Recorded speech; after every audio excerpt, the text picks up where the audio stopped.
Hamas और Israel के युद्ध का असर अब यूक्रेन पर पड़ने लगा है। इजरायल की सेना ने हमास को खत्म करने के लिए जो तरीका अपनाया है वो अब वैसे ही खतरनाक दस्ते यूक्रेन की सेना में काम करने लगे हैं।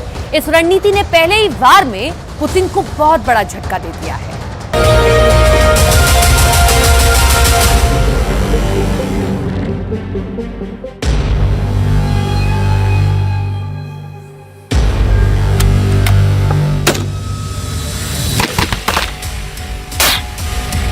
टारगेट सेट किया, दुश्मन बहुत दूर है और फिर होता है फायर। गाजा और इजरायल के युद्ध के बीच यूक्रेन में अब ऐसे हमले हो रहे हैं कि जान बचाना मुश्किल है। लाखों सैनिक मारे जा चुके हैं और अब यूक्रेन के एक हिटमैन ने रूस की पोस्ट पर ऐसा हमला किया है कि खतरा पुतिन को भी साफ साफ नजर आ रहा है।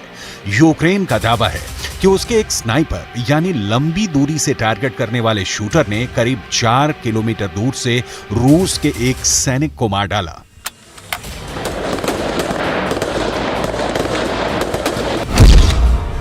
यह स्नाइपर अटैक का वर्ल्ड रिकॉर्ड कहा जा रहा है। यूक्रेन के स्नाइपर ने 3800 मीटर दूर से रूस के फौजी को एक गोली मारकर खत्म कर दिया। 3800 मीटर यानी 12,467 फीट। यूक्रेन के स्नाइपर का यह हिट सबसे लंबी दूरी का क्लीन शॉट कहा जा रहा है। करीब 12,500 फीट दूर खड़े दुश्मन को मार गिराना अब तक ऐसा किसी राइफल से नहीं किया गया है। यूक्रेन के स्नाइपर ने हॉरिजन लॉर्ड नाम की राइफल का इस्तेमाल किया। अब तक इस राइफल से 8,000 फीट का टारगेट मारने का रिकॉर्ड रहा है, लेकिन अब यूक्रेन के स्नाइपर ने इस राइफल से 12,500 फीट का रिकॉर्ड बना दिया है।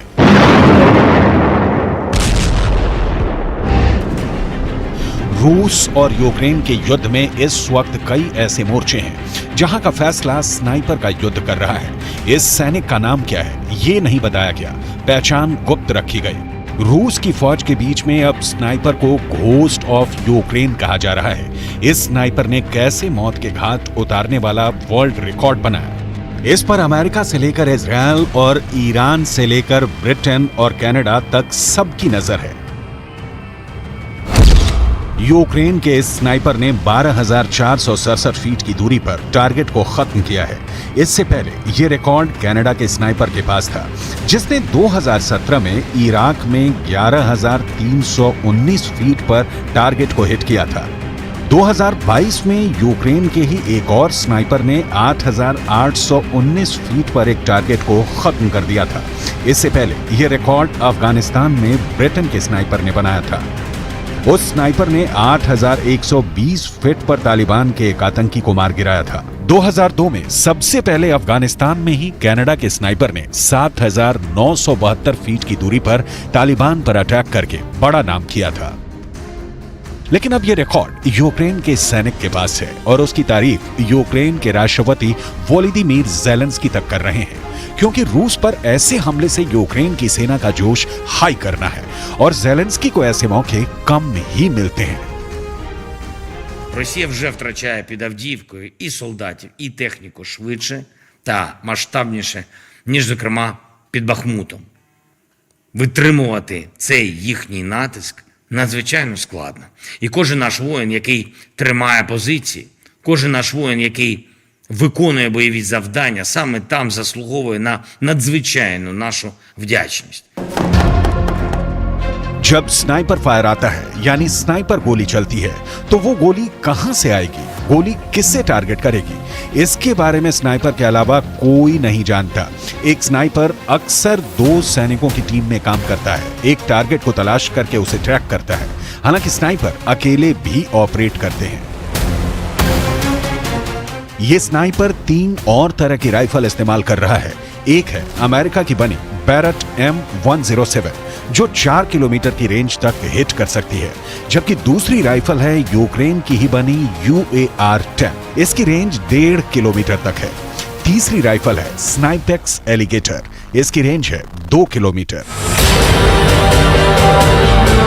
इस लिहाज से देखा जाए तो यूक्रेन के स्नाइपर ने बड़ा कमाल करके दिखाया है, क्योंकि उसने 4 किलोमीटर की रेंज में रूस के सैनिक को मार गिराया। युद्ध में इस फासले तक गोली को सही निशाने पर पहुंचाना बहुत मुश्किल माना जाता है और यह घोस्ट ऑफ यूक्रेन ने करके दिखा दिया है। ऐसा नहीं कि लंबी रेंज की राइफल से लैस स्नाइपर का युद्ध आसान होता है। कई मायनों में ये आम सैनिकों से भी खतरनाक लड़ाई लड़ने का तरीका होता है और यूक्रेन के स्नाइपर ने ये करके दिखा दिया है। Большое чудо, что еще до сих пор живы. Там, где мы были, откуда мы выходили, на самом деле долго не живут. То есть там все это на удачу. Ты можешь в любой момент где угодно оказаться. Даже вот мы сейчас здесь проживаем в поселках, вражеская авиация постоянно скидывает на нас тяжелые ракеты. То есть там у нас дом и есть подвал, где теоретически можно от обстрела спрятаться, но воронки, которые от ракеты остаются, они глубже этого подвала. स्नाइपर राइफल से दुश्मन को मार गिराना ये एक तरह की आर्ट कही जाती है, यानी कला। कई बार तो ऐसा होता है कि एक टारगेट को हिट करने के लिए एक ही पोजीशन पर 16 घंटे जमे रहना पड़ता है। इस दौरान सबसे बड़ी चुनौती ये भी होती है कि रूस की सेना को पता न चल जाए कि यूक्रेन का स्नाइपर घात लगाकर बैठा हुआ है। युद्ध में ऐसे ही हीरो तैयार किए जाते हैं जो बाकी पस्त पड़ी फोर्स का हौसला बढ़ा सके। ये स्नाइपर भी यूक्रेन की इसी कोशिश का हिस्सा नजर आता है। Сами, обороняли город Харьков, сам из Харькова находился, попал в подразделение. Поначалу первые 6 месяцев был водителем-стрелком, но впоследствии, после того, как начали выезжать на полигоны, заниматься стрельбой, при гражданской жизни никогда раньше не стрелял, то открылся дар, скажем так, в высокоточной стрельбе, то есть хорошо достаточно давалась стрельба, развитый глазомер. С оружием было тяжело в начале войны со снайперскими винтовками, впоследствии приобрел свое собственное личное оружие, были инструктора, которые помогали учиться стрелять, и в основном занимал.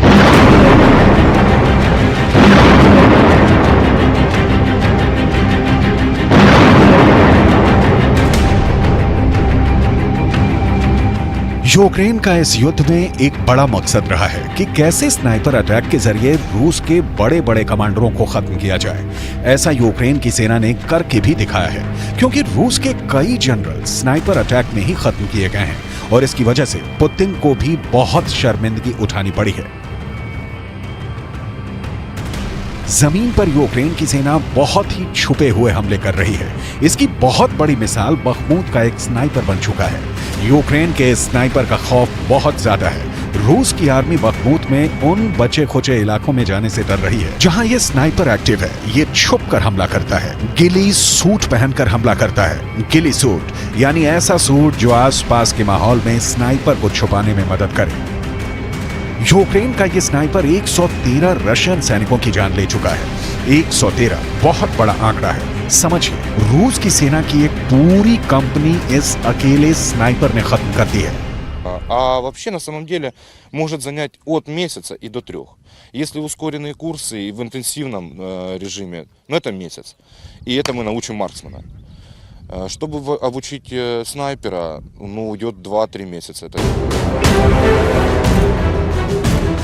हालात ये हैं कि इस स्नाइपर को बखमूत का भूत कहा जा रहा है, जो कहां से गोली चलाता है, किसको निशाना बनाता है, किसी को नहीं मालूम। लेकिन इस अकेले स्नाइपर ने पूरे बखमूत में मौजूद रूस की फौज को दहशत में डाल दिया है। यूक्रेन का यह स्नाइपर इतना खतरनाक है कि उसने अपनी लॉन्ग रेंज स्नाइपर राइफल से 2.5 किलोमीटर के फासले तक रूस के सैनिकों को टारगेट किया है और ऐसा ही इसने 113 रशियन सैनिकों को मौत के घाट उतार दिया। Русского скажем так, совершить выстрел, попасть в него с расстояния 600-800 метров, ничего. На самом деле, в какой-то момент ты при первом выстреле ты ничего не понимаешь, что произошло, проходит день, до тебя что-то доехало, а потом просто на самом деле ничего не чувствуешь. यूक्रेन में खेरसोन और बखमूत में हजारों ऐसे सैनिक मारे गए हैं जिनको स्नाइपर राइफल से निशाना बनाया गया। ऐसा दोनों तरफ से हुआ है। बखमूत का युद्ध ज़ेलेंस्की के लिए आसान रहा, न पुतिन के लिए। वैगनर के लड़ाकों ने जो शुरुआत में कामयाबी हासिल की, उसके बाद से रूस यहां कमांडिंग पोजीशन में है। लेकिन बखमूत का 10% इलाका अब भी ऐसा बचा हुआ है जहां युद्ध जारी है और यहीं पर यह स्नाइपर रूस के लिए खतरा बना हुआ है। आखिर एक स्नाइपर की वजह से अपनी एक कंपनी फौज खो देना, यह रूस जैसे देश के लिए बहुत शर्मनाक कहा जाएगा।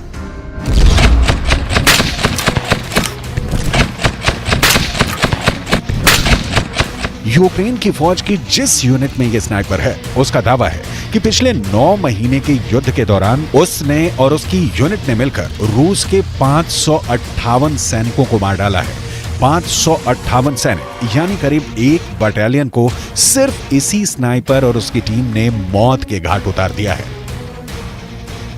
Останній час ми більш працюємо по ночам, тому що вдень мало хто вилазить з окопів, а по ночам супротивник приносить їжу якусь, воду для себе, змінюється. Тож ми беремо тепловізор, виловлюємо їх і стріляємо в них по ночам.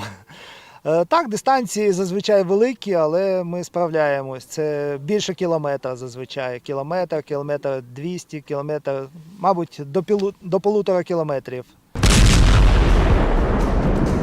रूस पर सबसे खतरनाक हमले करने वाले स्नाइपर का नाम नहीं बताया जा रहा, क्योंकि इसकी पहचान गुप्त रखकर ही रूस की सेना में दहशत फैलाई जा रही है। इसीलिए इसे बखमूत का भूत भी कहा जा रहा है। इसकी यूनिट का दावा है कि उसने रूस के कई हाई प्रोफाइल अफसरों को स्नाइपर हमले में ही मार गिराया है।